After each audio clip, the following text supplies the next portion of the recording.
How you doing? It's Brent from liftslidersandocks.com. Today we're going to show you how to do a max canopy build on this max 6,000 pound boat lift that we have. It's 122 inch inside width. We're going to be doing a 26 foot open-ended canopy, which means it has a little bit different framework on one end to allow tower clearance, or for even pontoons and other boats for very wavy lakes or lakes that have a lot of flooding and you could otherwise run into your canopy frame with that fluctuation. So we're going to kind of go through this. We're going to do a little time lapse later of building the whole thing. I'm going to show you some points right now to pay attention to when you're building it. It confuses a lot of people. It's not quite in the instructions. There's other ways you can do it, but this is how we set them up when we're doing an open-ended canopy frame. So anyway, this is our 6,000 pound lift. We are going to be building it for a right-hand entry, which means that the dock is going to be on the right side of the lift when you're driving the boat in. Conversely, if you're looking from the house down to the lake, the lift is going to be on the right side from the dock. So that's important when you have the open-end frame to figure out before or later, because you can not move that winch box anywhere. If you have to go to the other end, you're physically flipping the lift, and because this is an open-end frame, everything is directional. It would be a little more forgiving if it was closed on both ends. There's still some things we'd want to change, but this one, you need to figure that out before you do it. So this customer in particular, he's coming in, the dock is going to be on his right hand when he drives the boat in. So that means we're going to be putting our closed-end frame on the bow end, which is going to be this far end here. We are putting our tensioner system on that end as well. So the reason being, with the open-end frame cut out over here, there's not as much material to push into and keep good tension on. So we're going to put that in the bow. Normally on a closed-end frame, or if you are doing a closed-end frame, we'd put that in the rear so you can jump on the swim deck of the boat to get access to it. So it's a little tougher in the bow, especially on a V-nose boat. You got to kind of reach out unless your dock wraps all the way around. But it's twice a year that you got to deal with that. So doing that again on the closed end, so you have some material to push into. So I'll show you over here what that means.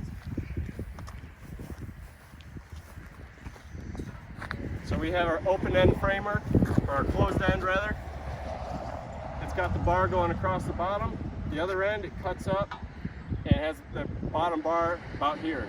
So you still have a little framework on the top. You just get a little bit of extra clearance, and then we couple that with a zippered end cover. So you can unzip it, get clearance for your tower, your seats, your windshield. And then when you're done for the day, you zip it back up, you've got full coverage. Some companies will just run an open end cover. They blow around a lot more. You're losing the sun coverage and the rain coverage in a windy situation from the rear, and they just blow around. So we do the zippered. You get the best of both worlds. Even if you don't have a wake boat tower, we've had tons of pontoons just getting stuck in the lift with all the local flooding that we have here. Or if you have really big waves from the wake boats, sometimes you could clear. We had a customer, he was clearing by a couple inches, got caught by a wave when he wasn't paying attention, cracked his windshield. So having the open end down here alleviates a lot of that issue. It makes it a lot more forgiving for where you have the canopy set. So again, this is our open end frame. You can see how it's cut out. We're going to be doing that on the rear here. Gives you that extra clearance, and usually with that zippered end cover, we do an extended valance, so it's going to hang down pretty far. On this one, you're going to get 51 inches of coverage from the top of the canopy frame to the bottom of the valance of the skirt, which is measured from the side rails. So a standard cover is 12 inch. On our extended ones with the zipper, we typically only do an 18 inch, which sounds like less than other brands, but due to the frame height, you're going to get a lot more coverage, and it's going to be a lot stronger. You get less wind pressure on it, less fabric weight, and still the boat tucks up in there very nicely. So it's the best of everything. We don't like any moving curtains or any electric motors that are bound to fail.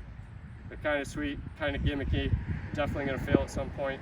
So we just like having a good coverage frame, a regular 18 ounce premium vinyl cover, no fancy meshes or cloth fabrics that can rip and usually aren't waterproof.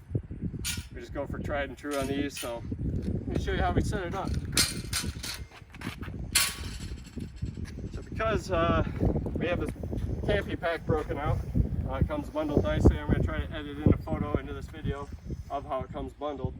But a few ways, or a few things they do from the factory that has to be changed right off the bat is they have these braces on the end, which help support the end bow. They do not want you to lift from them. You can break it if you lift the whole canopy pack, especially when it's all bundled. The rails come together, all the bows and everything are all bundled very nicely. So it's tempting to grab it by this, but you don't want to. So I'm going to roll it over. Just the single one is okay, gently. They put these backward for packaging, so you're going to have to undo that bolt first thing. They'll save you some trouble later. Slide the bolt down a little bit to roughly where that's going to line up when you put your end piece here. And you're just going to reattach that loosely. You're going to want to move that a little bit when you actually do put the end bow on it. So I just kind of get it started kind of snug, but can still jiggle it around. Because they use this track rail system, the head of the bolt can get kind of sticky in there. So sometimes you got to jiggle it to get them to move, whereas it kind of feels tight otherwise. So just kind of wiggle that as you go. We're going to flip all these backward so they're all facing the end. So that's the first thing. I'm just going to do it on the side rail in this part of the video just to show you. So we're going to come down here. Same thing.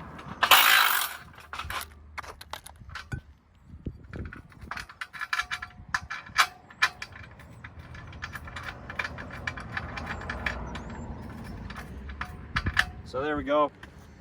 Again, this is the tensioner system I mentioned before. What this does, a lot of brands, you have to start with the cover a little bit more snug just so it doesn't blow around as much. This allows you to put the cover on a little bit looser, so it goes on a lot easier, especially when it's really cold and the cover shrinks. A lot nicer on your hands. And then once you're done, you can stretch the fabric a little bit so it gets out some of the wrinkles and some of, it just makes it look a little better, and it reduces the wind whip, which is going to lengthen the lifespan of your cover just from whipping around a lot less. And because of the way that this deep frame bungees, it's a lot better in terms of parachuting than a lot of the shallow frames. So again, we're going to use this system on the bow end because that is where our closed end frame is. So if you're going the other direction for entry, you'd want to have this on the bow at the other end and the open end frame on the stern. So I'm going to do that. The next most important thing you can do to save yourself a ton of work is when these frames come, they typically have all the bolts mounted in it to mount the two frame rails together where they connect in the center, and also where they mount to the uprights, which we already have in the lift here. So those are all in there.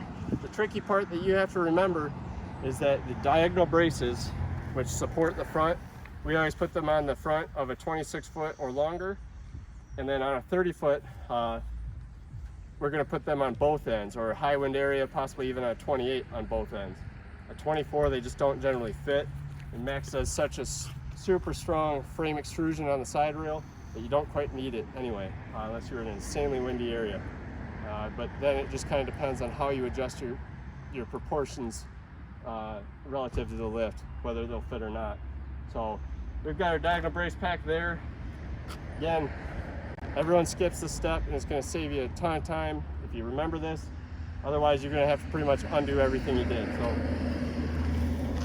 in the diagonal brace pack, you've got your hardware kit. There's going to be some 1-inch stainless bolts in there. If you do not think ahead of yourself to put this into the canopy frame rails, you're going to have to detach those frame rails, and if you have it mounted up there, you're going to have to probably pull apart all the mounting, or you would have to remove part of the tensioner system, which I've had to do on one. That wasn't very fun either. So really critical that you remember to put this extra bolt in now. And if you had two closed ends, you could really put an extra bolt in both ends if you wanted. That way, if you had to rotate it, you decide to put the lift on the other side of your dock, you could just switch the braces to the other end without flipping the tensioner system. Again, it's not going to be as great on the bow, but for accessibility is on the rear swim deck if you have the closed end. But that way you're set just by putting those extra two bolts in there. So that is one thing I don't do at the factory, just to save some confusion And typically the dealers are building these. We do things a little different here. We allow a lot of our customers to build them. We encourage a lot of our customers to build them, especially further away. We're trying to make things easier for you here and give you a little something to look at and say, hearing it on the phone. So again, because they preload, so there's a beeping noise, I'm not sure what it is. Because they preload all the mounting bolts for the frame to the lift, what we're going to do, we're going to take this extra bolt. Again, we're going on the bow end because that's where our tensioner, that's where you always have a little more overhang to the bow depending on your wind and sun direction. Sometimes it's kind of even on certain lakes, but very rarely. So you've got all these same identical 1-inch stainless bolts. So what you're going to do is just feed this extra bolt into there. And because they're all the same, all you have to do is jiggle one of them further down. So we're going to be using 2 there for our mounting plate that is a butt connector for the 2 sides on the top and bottom. So we want to leave 2 right there. We're going to have 2 spaced out a little bit further up, and that just depends on where the lift is actually going to fall relative to the canopy position. So where that mounts to the upright, I try to kind of preload them. Usually we start on most lifts, have about 2/3 overhang to the front versus about 1/3 in the back. So this diagonal canopy brace, you really don't have to slide it up here, but it's going to end up somewhere down here depending on the length of your canopy. So that way it's out of the way and you don't accidentally block yourself with the upright. So we've got that in. Again, if you want to put an extra bolt, if you've got some extra laying around, you can put one in the other end.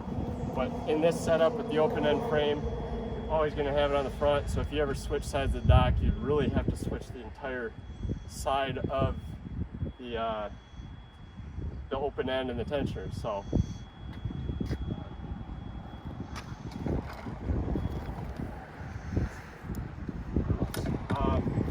sorry, my earmuffs were beeping there. So to start this out, we already switched our end braces just to think ahead. We've got our extra bolt added to the bow end. You could add the extra bolt to the rear if you wanted. We've got some of our hardware here that I just kicked over. So it's pretty easy. Just got this butt connector here. And we've got our butt connector plates and the hardware. This one, the way the spacing falls with the bows, they're actually using one of these threaded rods, which is where the individual bows are going to go. That is actually going to act as one of our nuts. So we're going to take this off. We're going to use a crescent wrench when we're all done to snug that up. Just be very careful because this is an aluminum stud to not cross thread it, especially with the stainless bolt. Both materials are pretty soft, but everyone loves it because they don't rust. So we've got those. We're going to jiggle the bolts for the butt connector around just to match the spacing. And because we are using this stud in the lock washer there, we only have 3 nuts for the top. So that stud came from right there. So I'm going to kind of center these bolts up. Again, you got to jiggle them a little bit to get them to move. They stick on that track system a little bit. That's one way the aluminum is so great to use in this. It's got a ton of friction. So once it's in place where you want it, it's got a ton of its own friction to hold itself in place. Is an added benefit, but when you're building it, can make things a little sticky. So I put that nut right where the stud was supposed to go, so I'm moving that. So I've got the 2 halves pretty much centered up in the gap there. And go ahead and alternate through here. These are 9/16. Almost everything on a boat lift or dock is going to be either 1/2 inch head, 9/16 head, or 3/4. So those are the basics. We always use cordless impacts. They're a little bit safer to use than a ratchet. They're a lot quicker. When we build the lift frame, we always go back through with the ratchet to check everything.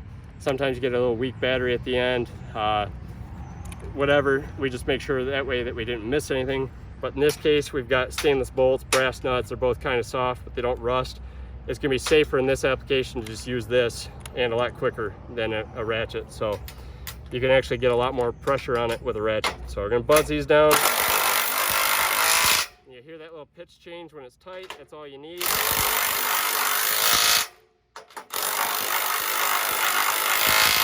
how it gets to a higher pitch when it's snug on there. That's all you got to do. It is tight.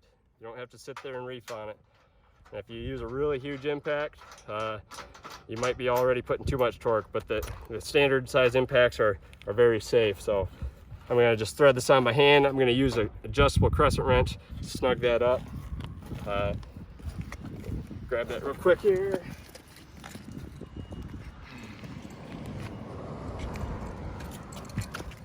Again, just gently snug that. Doesn't have to be too much. It is an aluminum thread, so do that, gently put that down and give us access to the bottom.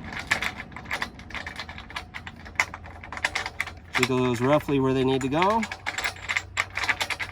Center the gap between the two. And you see how you can kind of pull it. It spreads that gap a little bit there, just with a little bit of tolerance with that inner connector. I just try to get it so it's sitting nice and flush right from the start, parallel all the way across. Because we're not using the stud here, we have all 4 nuts. And these are brass nuts, or they use aluminum on certain parts. With the stainless bolts, if you put the same grade stainless on stainless, it will weld itself together, so never ever do that. You can kind of cheat if you use different grades of stainless, but it's still pretty risky. So either you got to do a galvanized nut, which will rust, but it's strong, or you can do brass or stainless. So if you lose some, you drop them in the yard, make sure you're not, sorry, I think I just said stainless. You have to do brass, aluminum, or galvanized. So if you do even a different grade of stainless, you're kind of risking it. So just snug these up, kind of going back and forth.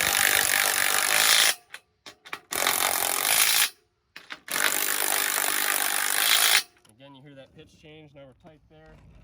We've got our 2 bolts here to mount to the upright, which we have preloaded. Normally those come in a little pack with the hardware kit inside the end. It's taped in one end of one of the uprights. So normally you got to look for that.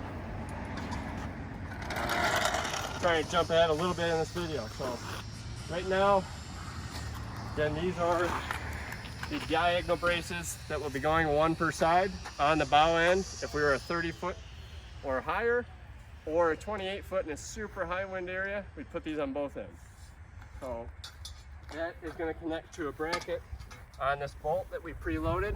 That's the extra bolt we put in, and that's going to connect to a bracket up here on the lift frame. So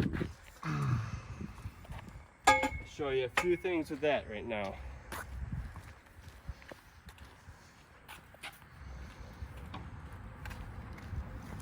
So when we're building a lift and we have to drive it down the road, we can only be a certain height legally, and even then with trees, a lot of times we're potentially hitting trees even below legal height. So these frames do not blow the tree branches out of the way like a semi does with the little air bubble that it creates. So just because the semi drives down the road all the time, it's kind of risky. So that's why a lot of times if somebody's driving really far, we just encourage them to build it themselves, pick it up on a trailer, save the money.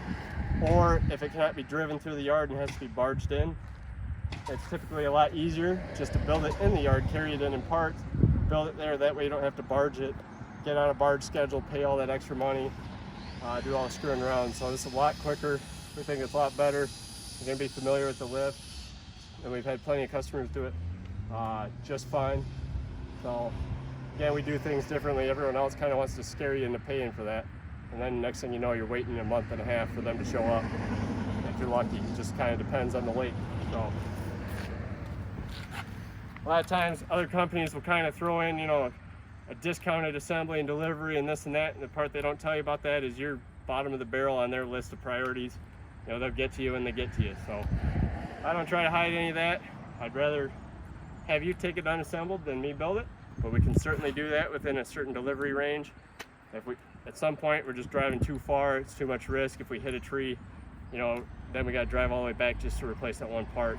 And generally, we're just too busy to even bother, to be honest. So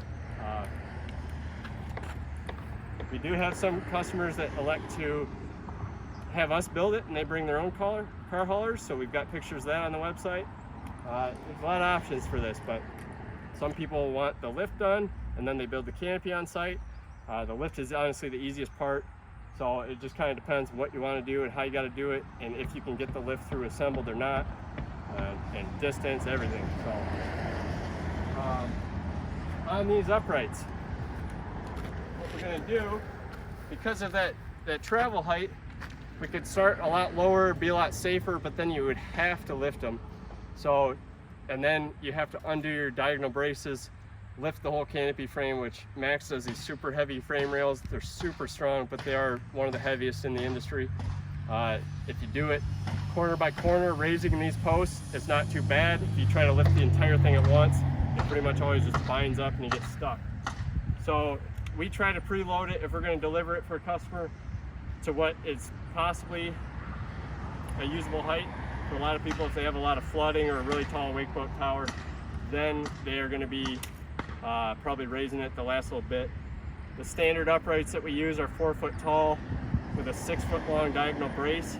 If you're building it on site and you have a wakeboard tower, and especially if you have a lot of flooding or big waves and you don't want to fold that tower down all the time, or if the tower doesn't fold at all, because you're building it on site, you can jump ahead and use the 6 foot tall uprights, which gets you that extra clearance with the 8 foot diagonal braces because you're spanning a longer distance. It gets you that extra height for clearance with your tower, the waves, everything. And if you have tons of flooding, that way you might not get trapped. But if you just unnecessarily pump it way too high in the air, it's like holding an umbrella way above your head, it doesn't do as much. So you want to keep it relatively low for the conditions. Everyone's got different conditions. You don't quite know until you know. So we try to preload it where somebody can probably use it. It just depends. Which for that, we set them, just to start out, this is as high as we can legally go down the road, just about with our trailer. So our special trailer sits them a little bit lower than a car hauler would, so we can get away with a little bit less. We'll get this ladder here.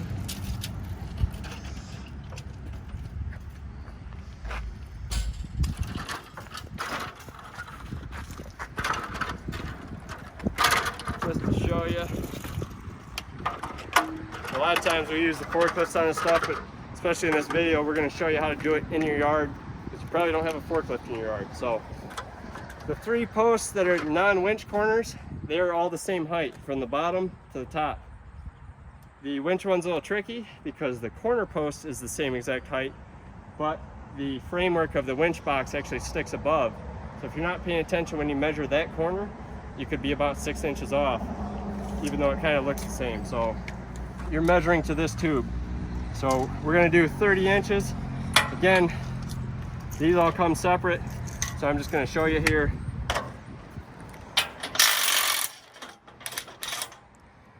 Again, you got a lot of friction, so there's not even a nut on there and it's staying in place. But if you jiggle it, it'll fall. If you jiggle the head of that bolt, it can drop right down. So that would be a lot safer height to drive it. If you're hauling it yourself, we could certainly pre-position it that low. If you're on a taller car hauler trailer, it just guarantees that you almost certainly have to raise it once you get there.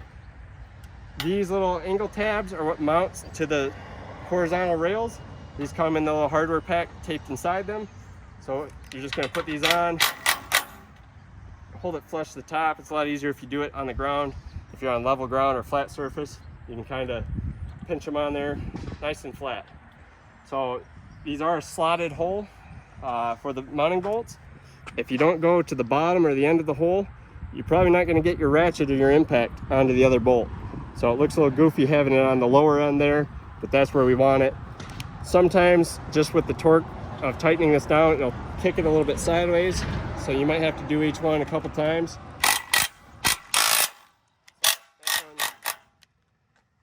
Just a little squirrely. There we go, nice and flush.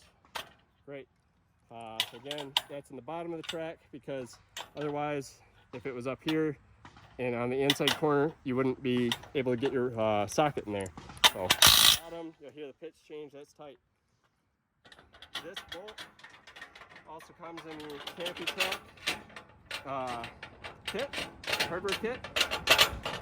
Again, they get pretty sticky in that track tube. You kind of jiggle it, it'll move around a lot. This is why we don't loosen the whole canopy frame and try to lift the entire thing all at once, because it will jam. So if you have to raise it up, what you're going to do is just have somebody undo these bolts from the top frame rail. They're going to hold the canopy frame a couple inches above it, while somebody else has their tape measure and an impact or a ratchet. They're going to be the ones raising it to the height that you want. The other person's going to set the frame rails back down once this is tight. If you got to go up 9 or 12 inches, you're just going to kind of go around a couple inches at a time. It's easy, it's tedious, but you don't get any of that jamming. So you can really do it with just 2 people instead of 8, with a whole lot less struggle still. So again, we're going to set this at 30 inches to the top of this tube here. What you have to do first is put the head of that bolt into this top hole. You've got 2 holes on these corners. This lower one is slightly threaded, or it's threaded, but it's just very thin, so it's kind of hard to see. That is a fatter hole as well. That is where your diagonal brace bracket would go if we had a diagonal brace on this end. I'll show you that on the other end a little bit later. But you have to preload the head of this bolt on the inside so it's going into the track. You have to kind of line the head of the bolt up, jiggle the track down in all at the same time. So again, if you kind of twist on it,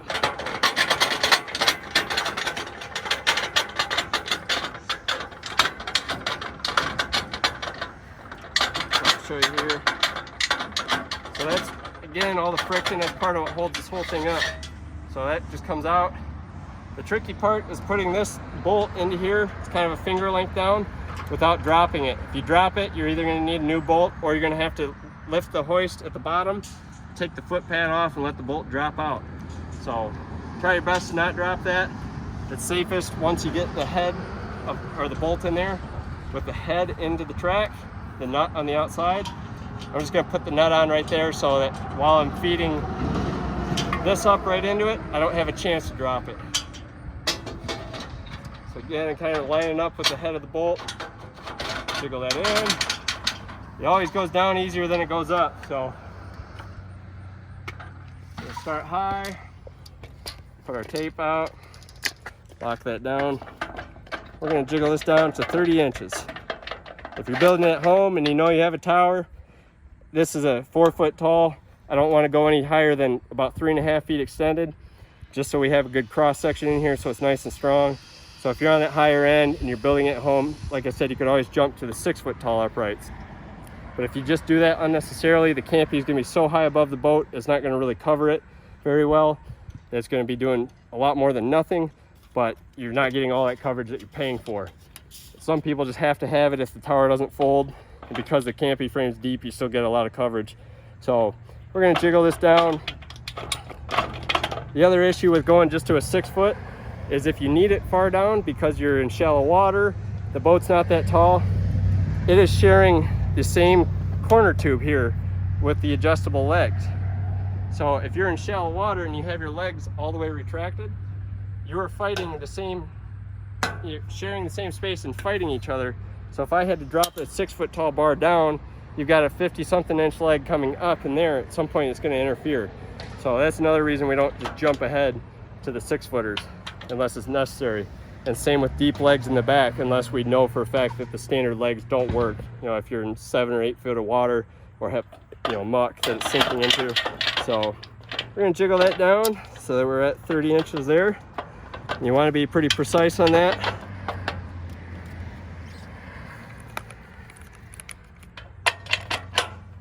Make sure we're still good. That's tight. We're good there.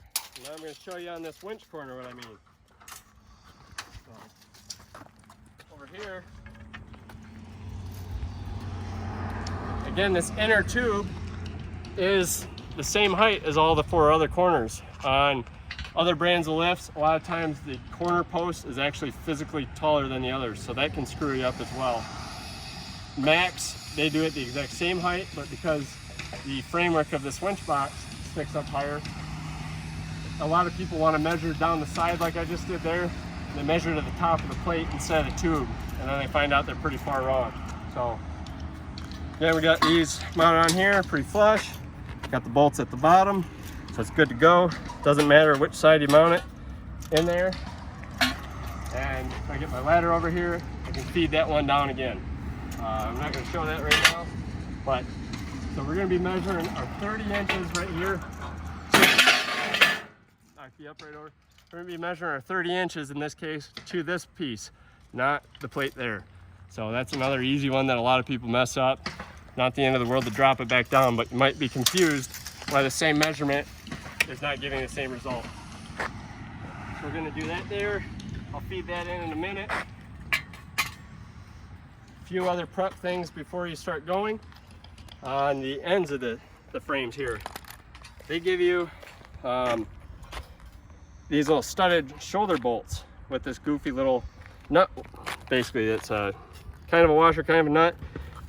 What that does is it's going to help secure your diagonal brace, which are these pieces that we moved backwards on the other one. So again, when this gets spun,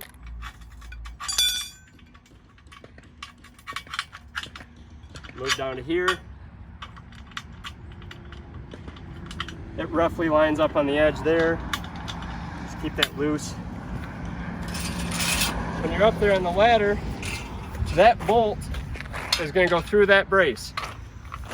And the nut is actually going to be pinching the brace to this piece. And you're still going to always have that gap. That gap is there so that you can attach the bungees later on when you're putting cover. The hook of the bungee clips onto there. So that is what's actually holding this brace tight up here. And it's designed with the shoulder of the bolt to be measured perfectly for that. So if you lost that in the lake, you know, moving things around, you drop it. If you don't have that exact shoulder length, exact thread length, you're going to be in trouble. So don't drop that. Probably going to be pretty hard to find in a stainless other than from a dealer. So what often happens at the factory, they do a very nice job packaging these, but sometimes things get put in backwards. So this one is actually backward. So I'm going to show you on here the way the not the self-tapping screws, but the machine screws that also attach to the end of this, they are countersunk on one side. So you can see we just have a very small diameter hole on that side, and it's a lot larger on that side. That allows you to countersink the head of that pan head screw into there so that the canopy cover doesn't chafe on it.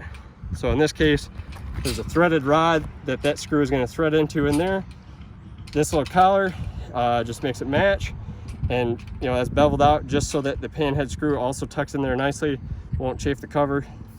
But on this one, and quite a few that we get, honestly, they're backward. So if you were to go this way, wouldn't be the end of the world, I suppose, but you'll have the head of the bolt or the pan head screw there sticking out, could chafe your cover, could snag on it. So in this case, we're just going to simply spin this to the other side. So again, that's 9/16 head on that bolt, stainless, going into a threaded rod inside. So drop that bolt, take this out, and see it's a hex rod, just like what's threaded onto the top for the bows. And that's threaded up there for your bolt. It's threaded at the bottom. So because this is independent, once that's out of there, there's nothing holding that on. Once I snip the zip tie, there's nothing holding that other collar on. So if you're doing this over the water, be careful. None of this stuff is magnetic because it's all stainless or aluminum or brass. So because this was on the wrong side, we're simply gonna take this stainless shoulder bolt here, line up our threads by twisting. You can see because it can twist in there, we want to have those threads lined up. We're just going to twist that there, put it on the correct side. So once we have that done, do the same process on the other. This is actually going to be the correct orientation for the canopy.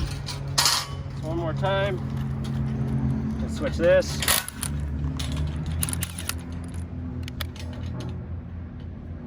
And you don't have to tighten that up. You're going to be taking it right back out again later to put that in there.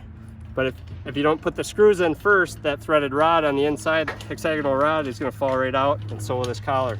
So we're going to leave that just loose for now. That's going to hold the whole thing together. So when you're up on ladders, you're not trying to fumble with everything. So now we have that on the correct side. That shoulder bolt is going to go through this diagonal brace here. It's going to pinch underneath the head of the bolt, just like that basically. I can hold it steady one-handed. So it's going to pinch under there, and now we have that countersunk hole over here for the panhead screw on the proper side, which is to the outside. So on this open end, the frame rails of the lift themselves are threaded. They're stainless panhead screws with aluminum threads in here. Both are very soft, easily cross-threaded, but it's going to be very durable over time without, you know, rusting or corroding or anything. So just be careful. Sometimes we squirt some WD-40 or some lube in there, just so if there's a little flashing in the threads from when it was tapped, it's going to go in nicely, because those stainless panhead screws can strip out kind of easily sometimes. Or if you cross-thread that, you're in trouble. On this open end, we only have 2 of the panhead screws that are going to go into those 2 threaded points. So those are going to countersink themselves in there nicely. This one is just going to be empty on this end. On the other end, with the closed end frame, there's going to be another bar here. You're going to have a 3rd panhead. So those are a little tricky to line up on the ladder. We start doing those all kind of loosely. We're not going to be able to show that today because it's just 2 of us. We're both going to be on a ladder doing it. I can show you how to kind of wrestle with it one-handed, but generally a lot easier with 2, so you're going to see that in part of the time lapse. So I'll try to explain that up front, and then we're going to jump to the time lapse. So 3 on the closed end, 2 panheads on the open end, and make sure that that cutout is on the correct side. So it's going to be there. Let's take a look down here.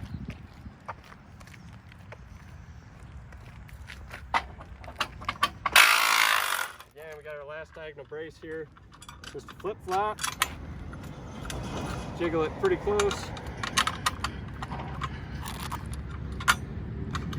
You don't want to be fighting with a lot of this, and if you let go of it, it might be putting a ton of tension on something that really isn't meant to individually take that tension.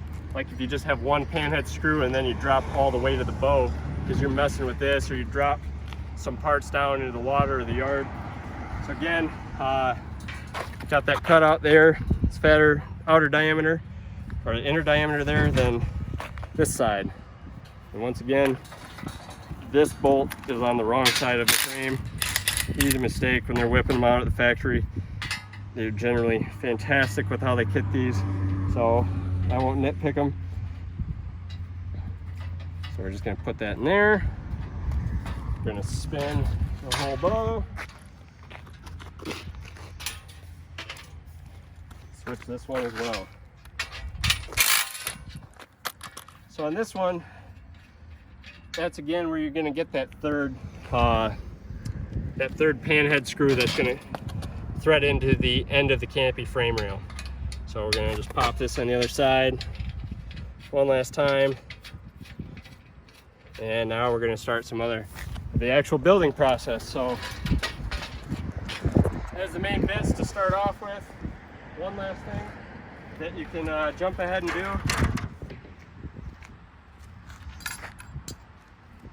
Again, you've got the 2 holes on each end.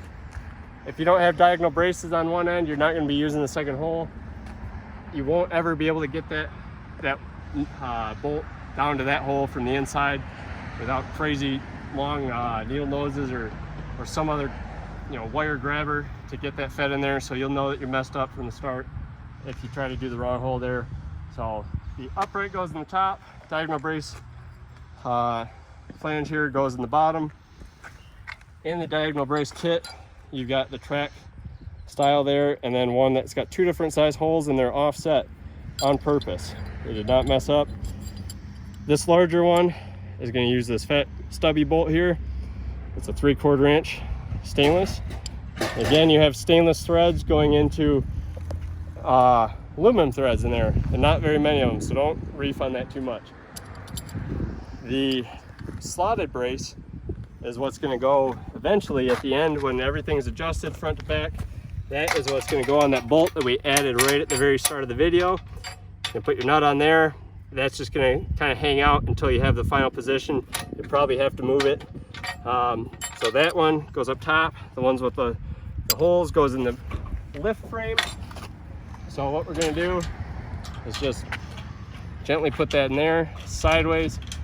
I always put the 3/8 hole to the outside, so the diagonal brace would come here and bolt through. So that eventually is going to bolt through there, through the brace. And we'll just snug that up gently with the ratchet, and that's it.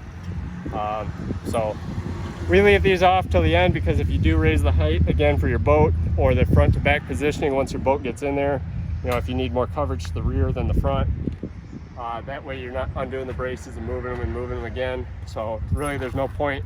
We're going to mount them today because that's how we haul them. But if you're building it in your yard, you got your boat right there, I'd leave those off till you're done. But you'll want to put that bolt in first and these brackets on just so you're ready. So got that. Again, there's our diagonal braces, easy. This lift, we've got our universal vertical guides on it. So this is an option that you can add. That wouldn't be a standard thing unless you add it. So that's great for the V-hull boats. We put a PVC sleeve over that. It's very, very easy to replace any components. If you come in and smash them, you want these things to give a little bit. If you come in and ram them, you want it to be the sacrifice rather than the boat. If you had something steel that wouldn't move, you could be damaging the boat just from the sheer impact or part of the lift. So if you ever had to replace these U-bolts, you bend that pole, it's literally a PVC sleeve from a hardware store.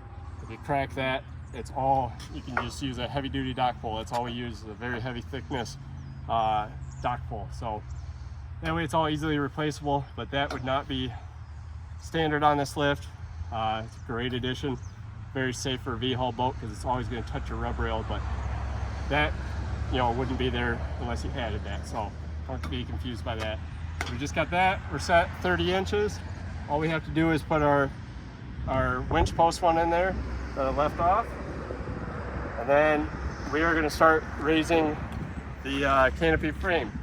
So again, most of the time, especially on a wake boat, you need the weight of the motor as far to the inside for the center of gravity in the lift. If you had a 26-foot tri-tune and you're doing a 30-foot canopy or 32-foot canopy, it's a very heavy boat, but most of that weight is in the very rear with the gas tank and the outboard or outboards. If you've got twins on your tri-tune, and a lot of people park them dead center, or the canopy comes a little bit centered from wherever you bought it. And then next thing you know, because the lift cradle is simply hanging there with its own gravity, you've got all your weight cantilevered off the back and your center of gravity is all off the back, you can have the cradle wheelie a little bit like that and jam. So usually we start about 2/3 to the bow, so that's going to park somebody properly with that weight as close to the rear as possible. So on an outboard motor, you almost want that outboard touching the rear framework of the cradle. That way you might have a ton of bow sticking off the front and it might be goofy, but that is completely proper. If you're centered, you're wrong. The only exception to that is a little tiny inboard ski boat that's super light. Usually they have a center motor. They can be parked a little more centered for the prop and fin clearance, just because the weight is already in the middle, not in the rear. So if you've got a rear engine wake boat, keep all your gear in the back. You know, get your giant Yeti cooler on there, or whatever cooler. It can really add a lot of weight back there and make it want to wheelie and jam. So we're going to start 2/3 of the front. If all your wind and all your sun comes from the rear of the boat, maybe you'll cheat a little more to the rear, but you're going to want to make sure that your boat is still properly parked no matter what. So once you figure out where that spacing is, you're going to find something on your boat to, you know, use as your reference point. So on our own, we have these vertical poles on our own boat lift. There's a snap right in front of our windshield for our cover. When that snap lines up with that pole, we're perfectly parked every time. So just take a mental note of whatever that is on your boat once you have it all adjusted. Then you can tinker with the canopy front to back later if you had to. Just make sure your boat's always parked there regardless of what you end up doing, shifting that. So again, now we're gonna throw the camera on the tripod. We're gonna do a little time lapse, so there's not gonna be any audio. I'm trying to walk you through it preemptively here to kind of explain what we're doing. Basically, we're gonna have our two ladders. Both of us, this frame rail's heavy and tippy because it's offset. It's gonna be heavier for the guy on the bow. So what you can do easily is use the bows and the vertical pegs here to easily line it up. So a lot of times, let's say we have 4 pegs to the front, usually it ends up depending on the size, about 3 behind. So that's kind of the 2/3, 1/3 or so. That's kind of a base starting point. And then that way later on, because these are evenly spaced, if you're close to one of these, you can use that to line up the 2 independent rails front to back, or then it's easy once one's set and you're happy with where it is, you measure to the front of that post and then you just copy it on the other one, jiggling it forward or back. So we're going to be setting those up there.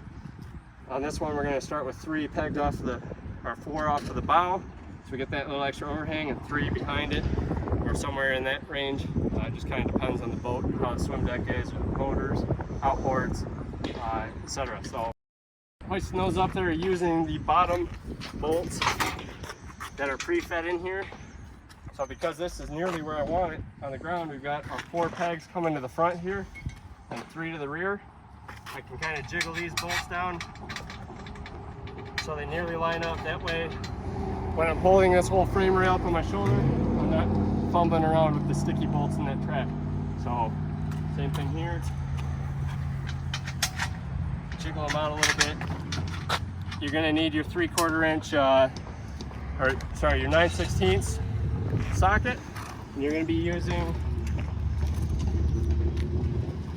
in this case, the 9/16 aluminum lock nuts. So because those are aluminum, they will not seize to these stainless bolts, and they will not rust either.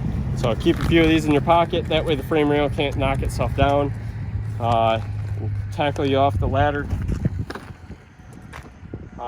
So 4 per person, on, 1 on each end, actually 2 per side, per end.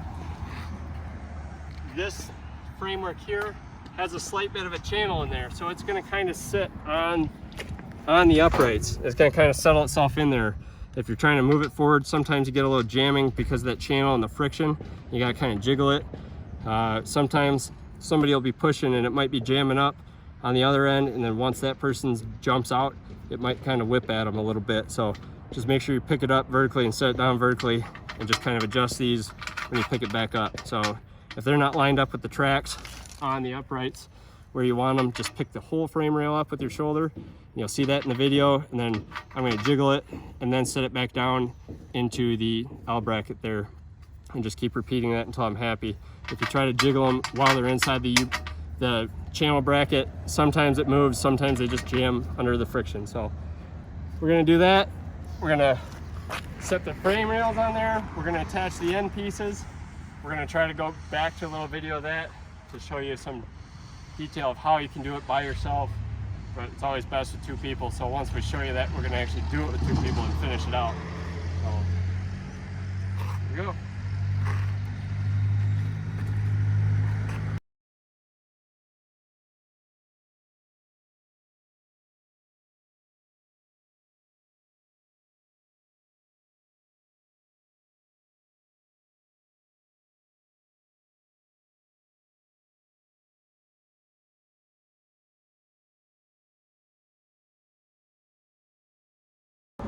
So we're back after that time lapse where we put all the bows spread out. We preset them in the canopy there, or on the bunks, so we can easily do it. They just slip onto each one of those studs there. There's a crown strip over here that we're going to put on last. That is what attaches all the bows together and keeps them down on the lift other than their own gravity. So they're just slipped on to those studs. Nothing actually holds them on until you put that crown strip, and then all together they stay in place just fine. So I'm going to show you how we do this one-handed. If you had to do it on your own, I really don't recommend it, because if you drop something, you can't really let go without putting way too much stress on a single point just under its own weight. Sometimes this is how we do it because we know what we're doing. We're very cautious, and if we drop it, usually you can figure it out or just undo it. So I'm going to show you just so my camera guy can walk through a few things up close, and then we're going to switch you back to a time lapse for the other end while we both finish it together, which is how you should be doing it at home. So anyway, we've got our open end frame it here again. I still left this zip tie on, so I've got a set of cutters in my pocket. So once I get up there, I can get that out of the way. But again, until this is fed through that diagonal brace, the threaded rod inside, or this little collar, would just fall. So we'll get up there, cut that. I'm just going to prop the other end up over there. I'm going to very carefully put this bolt in, and then we're going to shift over there And at that point, then we're going to continue on with the time lapse. So I'll show you a few tricks with this.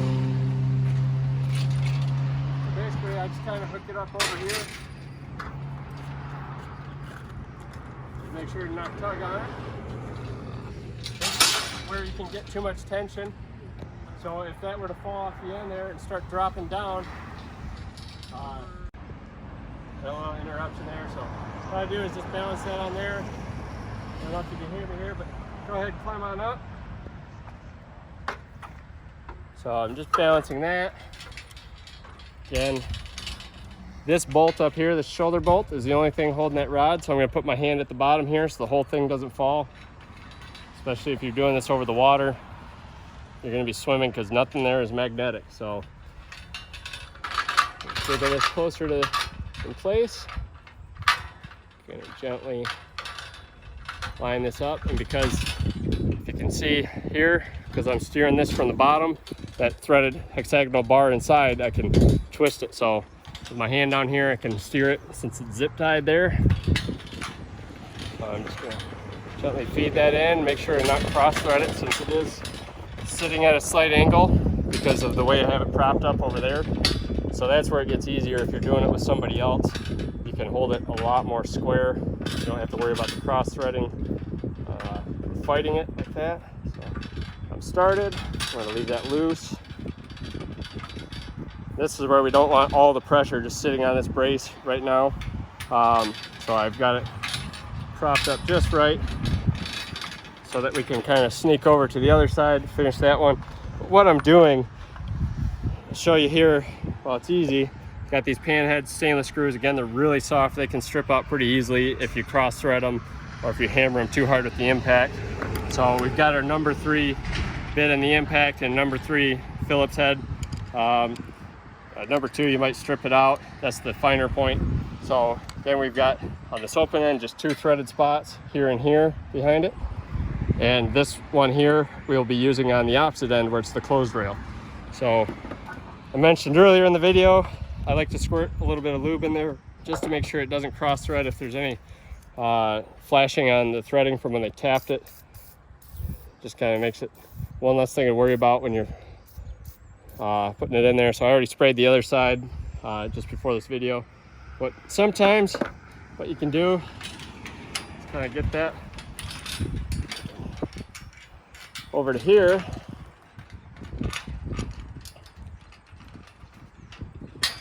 Get this one started. So now all that pressure is not just on there, but we don't want all the pressure transferred to just these thin threads either. So I'm being very careful on how it's applying pressure over there. So we've got this one just barely started. Really, it's best if you don't even do this at all, but just trying to show you how we do it if you have to do it alone, which hopefully you never do. So now we're gonna bounce over to the other side.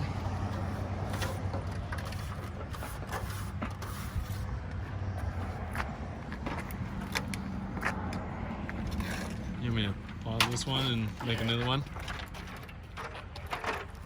No, climb up. So, I'll move this for cameraman Eli here so he can follow along with us. All right.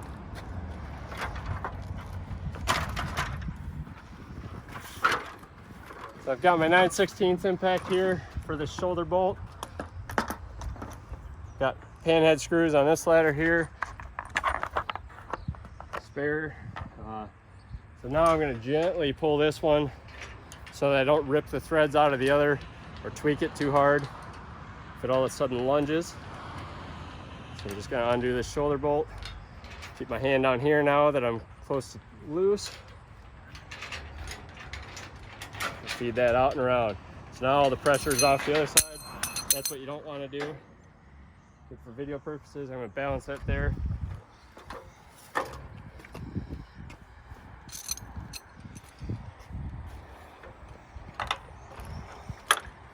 So we're just going to feed this back up in it. Orient it so that threads line up with this brace. Jiggle our brace down.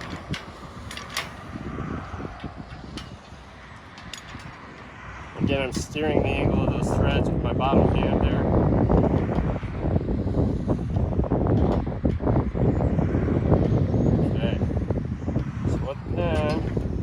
want to just leave that pretty loose so that we can help line up these bottoms. Then I've got my cutters here. Get the zip tie. This collar is going to drop off if you're not holding it. So that's just for transport.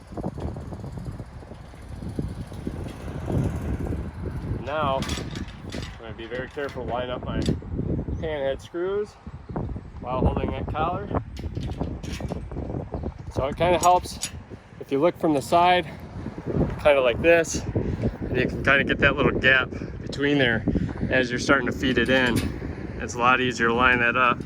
So I can't do it one-handed right now. I'm going to have to fight this and leave them both kind of loose so you can get it nice and flush, so you're not cross-threading anything while you get those started. Once those are tight, I'm going to use a standard screwdriver here, Phillips number 3, to get it going so I don't cross-thread it, and then you can very carefully use the impact to finish it. Otherwise, it's even safer to run it in by hand. After that, I'm going to tighten this top bolt, kind of adjust this angle so it's nice and upright here, going 90-degree angle from the end, and then I'll tighten that one down, and then we'll be all set for here. Bounce to the other side to finish that out. Get that back.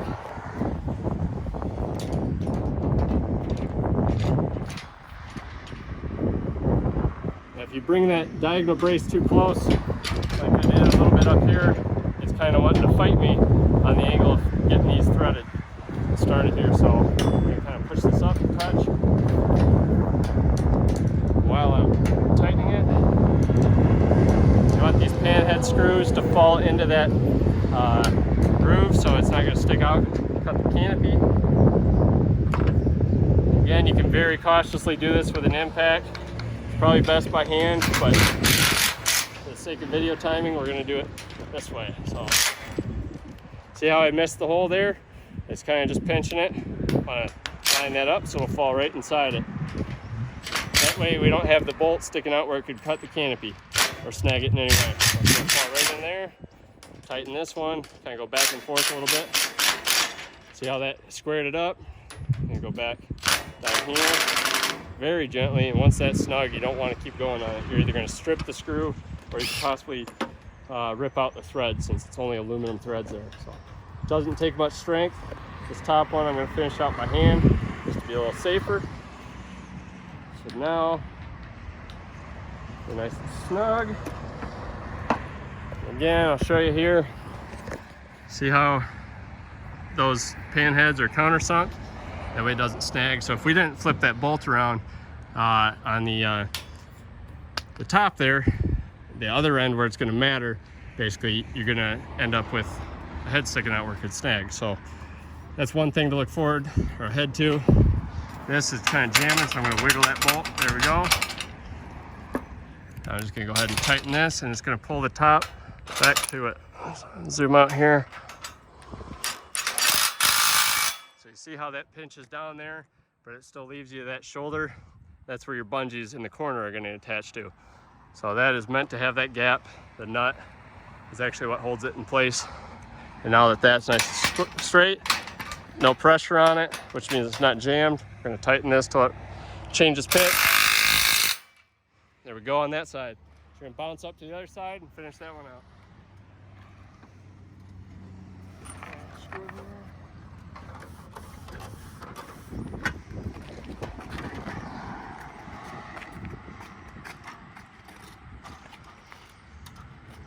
So if we were doing this both at the same time, we wouldn't have to be bouncing back and forth and trying to keep it square and keep the pressure points off. But sometimes if one person starts dropping something, it might throw the other guy off balance, so be careful when you're on the ladders there. Again, I've got this panhead screw already started, already sprayed it with some lube.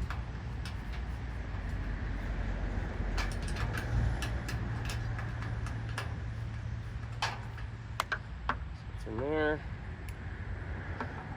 Get my cutters out, get the zip tie out of the way.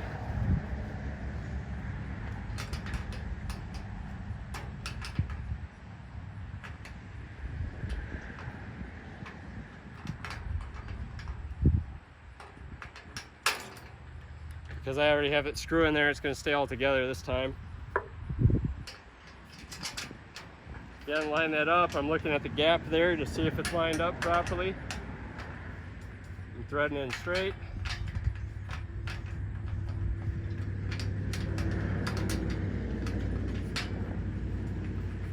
And buzz that in a little bit with the impact very gently.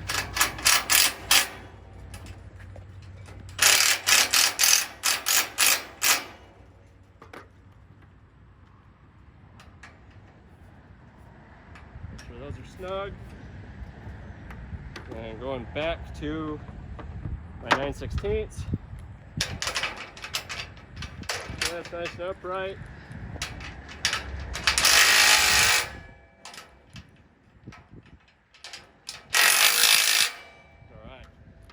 Now we're going to go back to the time lapse. We're going to do the other end real quick, and then we're going to start with the crown strip, but I'll show you that real quick, just so we're not jumping back and forth.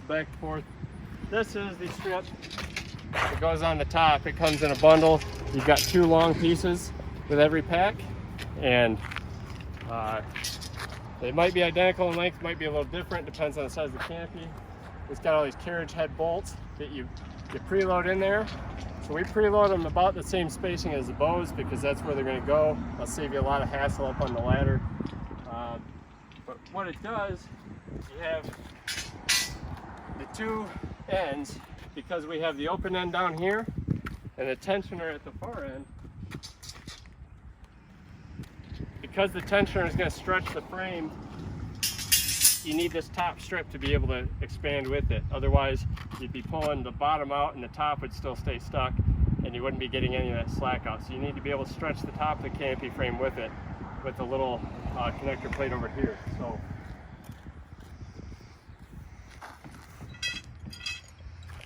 with every system, they give you this longer butt connector plate. It's got an offset hole in the middle there, the odd number holes. You got one with 4 holes. The one with 4 is going to end up in the middle, just like we did the side tubes on the main frame there. I wait till it's done so that I'm not fighting the whole thing, trying to get the spacing end to end at first. But again, because the tensioner end needs to move on the top, you're going to have this short bit. So on this one, we've got our tensioner and the closed end down here. If you had 2 closed ends, normally you'd have it in the rear of the boat. So this is going to be wherever the tensioner is. So what this does, that's going to allow it to expand and contract when you're running the tensioner in and out.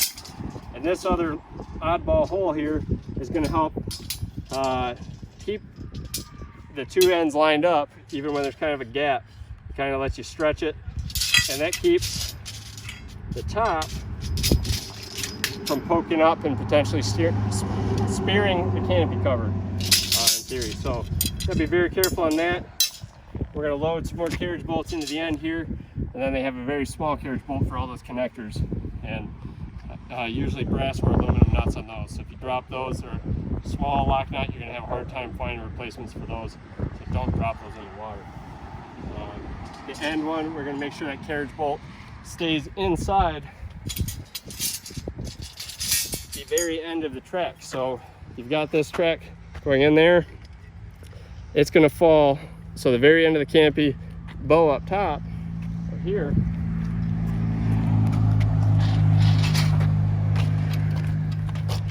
you don't want this edge poking out at all. It'll spear your canopy there.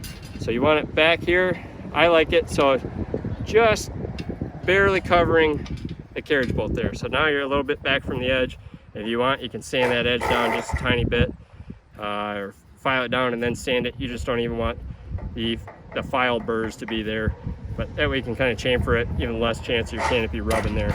So that's how the top crown will drop in the whole way. Just preload that, drop it into there, and then I bolt along the way and just do one at a time, because the bows can twist like that a little bit when you're pulling on them, just under their own friction. So if they're not perfectly lined up, you might have a little bit of a problem. So that's why I leave the 2 main strips disconnected until I'm ready. At the very end, everything's lined up perfect. So that is that. We're going to switch back to the time lapse here so that you can kind of get a feel for the overall.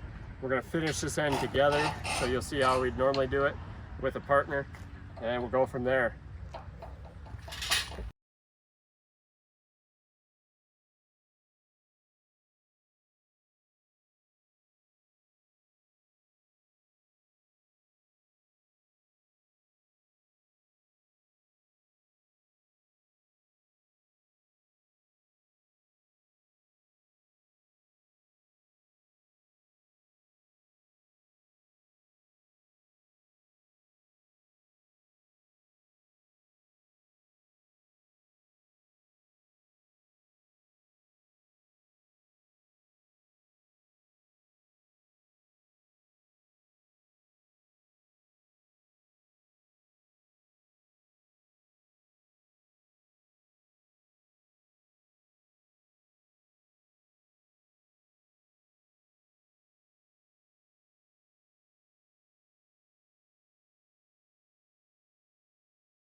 All right, here we are, nearly done. Flip back to an actual video again. Show you how we get the diagonal braces going. So, pretty simple. You get that L bracket, you got the 3/4 inch head there. Again, don't over tighten that, just make it off to the side. I always do this side. I suppose it doesn't really matter, but and we've got our little L bracket up there, which with the sun glare is really hard to see. So that's just hanging on that bolt we preloaded.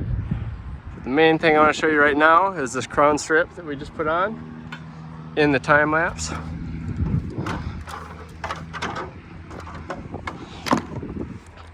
So all these little nuts, all the way, they're all aluminum in this pack. These are all 7/16 aluminum nuts with the stainless bolt. You can use a little shorty here if you don't want that hanging down. Sometimes, depending on the way it hangs, when you stretch it, it might stick up one way or another. Sometimes you want that longer bolt just so if it's poking up, you're not dropping the nut off it and letting that fall in the water. But if you're worried about snagging your head or something, they give you usually a couple spare little shorties so you can pop those in there. Right now it's kind of sticking up here, so you could flip that whole thing a little bit. But once you stretch it, I would stretch from this side in this case, so these two are going to get closer to the end. That'll keep it down further. So the whole point of that is when you're stretching the tensioner down there, you're going to want to use a power drill with a impact stud on it with a 3/4 inch there, and the power drill has a lot more torque than an impact, and you're just going to take it out an inch or two at a time there. Come over to here, do a little bit on that one, come back, just a little inch at a time. They say on a new cover you only want to go about 2 or 3 inches, and then each year as it kind of goes you might want to do a little more. I don't like them insanely tight, but you can just run out a little bit per side. And then it's got a little jam nut on here, so once you have it run out, you're just gonna, you know, when you run it out, that thread's gonna get closer there. You're just gonna push that jam nut forward, tighten that snug against there with the 3/4 inch wrench, and that just blocks it from backing off. But before you do any of that, once the cover's sitting on it, you're gonna need to loosen these so that it can stretch up here. Otherwise, again, the end would just be expanding from the bottom and pulling all this tension on the top. So you're gonna loosen these. What I typically do when I have the cover doing this, I push out here. As somebody's, you know, run it out here, as long as it's loose, it won't damage it up here, but you don't have to press at the same time that they're going back and forth and back and forth. But I'm just gonna put a little pressure up here with my impact on this, and once the top is a little bit tight, my socket just fell. Once the top's a little tight, you know, it tends to match the bottom there, or pretty close to it, I'm just gonna snug those back down, and that way it's gonna have a lot of slack taken out. So again, 7/16 on these, same as all these. We worked them all the way down. We did the little butt connector in the middle with the short bolts, if you could tell in the video. And again, this one on the end, put that back on there. See, we've got the head of the bolt sticking out just a little bit, just from the pressure there of putting this on. It's fighting itself a little bit, so I'm gonna loosen that just so it's seated back in there a little better.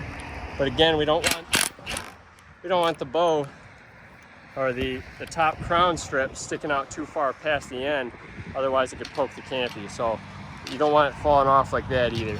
So I'm just going to loosen it a touch, shift that back in there real quick, and secure it so it just falls shy there.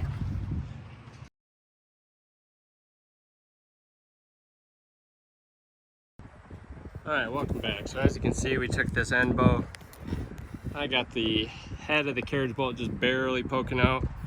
That way the top of this crown strip is just back a little bit so I can't poke the cover. I fumble with it a little bit more, it's going to jiggle a little bit going down the road anyway. So just won't want it pulling off the back, but don't want it stabbing out this way and poking the cover either. So having a little bit of the head of the bolt is the better option there, as long as it doesn't slip backwards the other way, jiggling down the road. So that's something we look at when we get there. It rarely happens anyway once it's tight, just because of all that friction, but just something to pay attention to. And now we're on to the last bit here, which is the diagonal braces.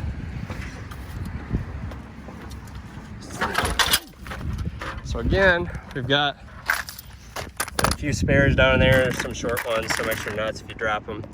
And the bigger ones might not have as many spares.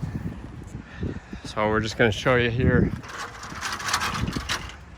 how we put a little upward pressure on these diagonal braces while we mount them, so that it'll prevent the sag rather than just holding it level. So you can see just under its own weight with a little bit of overhang to this end, it's got just the slightest bow to it. So what I'm going to do is get on this ladder and actually lift up while I position the brace, so that it'll actually be bowing up a little bit. And then once I tighten the brace down, it'll come down perfectly level. So that way it's actually being supported rather than just keeping it from sagging further. So it's going to be a lot more effective that way. But the way the brackets fall and the way the bolts work, you have to wrestle with it a little bit on the exact spacing, kind of mock it up a few times. So this is first part of the wrestling. Got my ladder in the way. So basically, if you leave this unbolted, you can swing it up around. I'm going to use the ladder to my advantage. Bring it up here for me. Just set it on there so it's all ready. So just want to be in a good spot where you can put some upward pressure there. So if you got the ladder too far underneath it, it might be tough. But you can do a handoff here. I'm going to trade the phone. So there we go. All right, so right now, naturally wants to line up about there. And again, if you were building this on site, which you probably are if you're watching this video, unless you're just looking for adjustment help, I would leave these off entirely until you've got your boat on here, the height, determined, the front to back spacing determined. Otherwise, you're just going to be undoing this and redoing it and undoing it, as many tweaks as you do. So if you're building on site, you're going to do the boat adjustments, just wait, save a step there. So, but because we haul them with these on for the customer, we're going to do it now. So again, you've got this little angle track. So it's got the slots there.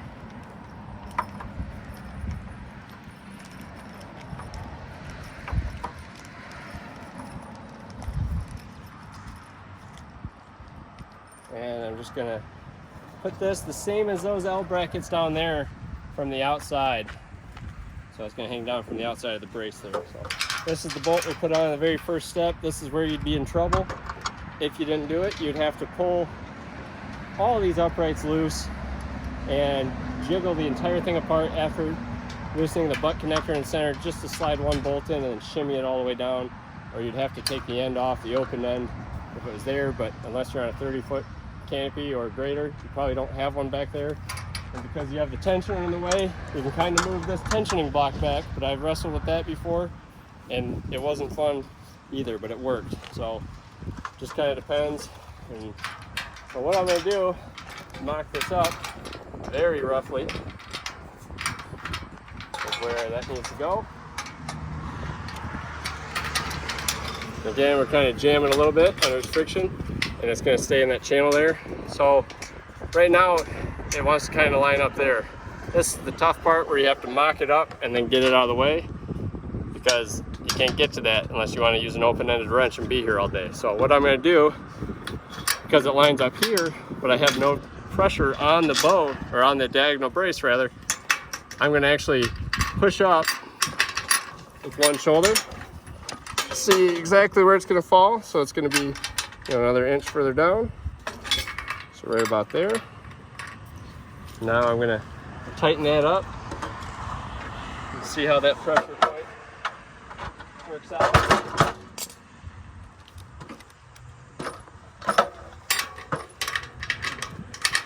If you want to jump down.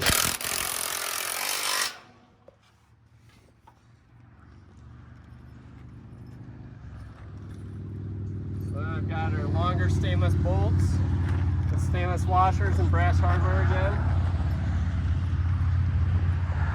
So now I'm just going to see how that looks. So it doesn't line up now because I'm not putting the pressure, which is exactly what I wanted. So what I'm going to do, put one washer on the bolt,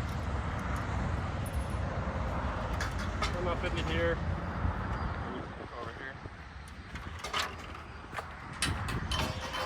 put that through, and just lift on the canopy until the bolt lines up all the way through.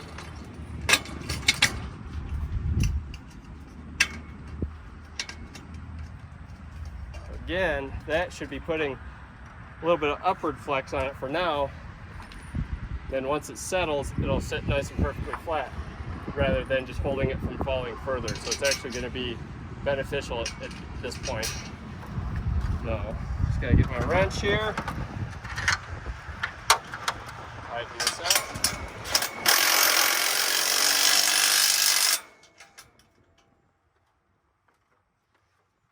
Down here, tighten this end of it. Don't have to kill it. So you don't want to crush that tube. Just make sure the lock nylon of the nut is engaged. And you'll be all set. So if you take a look back here now, standing way back, it sits nice and perfectly flat. If anything, there's a tiny upward curve to it. Once that canopy cover's on there weighing down, it'll sit perfectly supported. And I'm just going to copy it on the other side. Then just lifting up to get a little upward tension on it. And that's about it. So thank you for watching. Hopefully that answered all your questions. Please let us know if you do have any more. But it's a lot more tedious, but also easy than people think. There's a lot of little setup things that even if you're paying a guy to do it, a lot of times they're just not going to do it right. If they're doing it on site, they might not just care, or they might not know just because they can physically do it. So depending on who's in your area, if you hauled it really far, you got your own installer who's always done your own dock and stuff, a lot of them don't really know how to do this setup. So we like to encourage people to A, build it themselves, and B, know it themselves even if they don't build it. That way you can kind of check everything out when they do it, make sure it's proper and not just cobbled together. So that way it's going to have the longest lifespan and be the best for your boat that can be. Anyway, that's it. This is our Max brand lift, made in Jackson, Michigan. Super deep coverage canopy with a tensioner, the open end frame for great clearance, zippered end cover. Get a lot more coverage top to bottom. Get about 39 inches of coverage with a standard 12-inch valance. And then you get about 51 inches of coverage with an 18-inch valance. So it's kind of tricky when everyone compares the valance numbers. You're just getting way more than this, than a lot of the shallow style frames are kind of like an umbrella, and they just flop all over the place because of the way that the covers actually bungee down. So this is a lot more secure system. There's no moving electronic, motors rolling a curtain up and down, none of that. No super crazy long valance. It's just turning into a giant wind sail on the side and putting a lot of pressure on your lift. You don't have to crawl under it as bad, but you're still getting amazing coverage for the boat. So anyway, thank you for watching. Again, Lift Sliders and Docks, Schoolcraft, Michigan.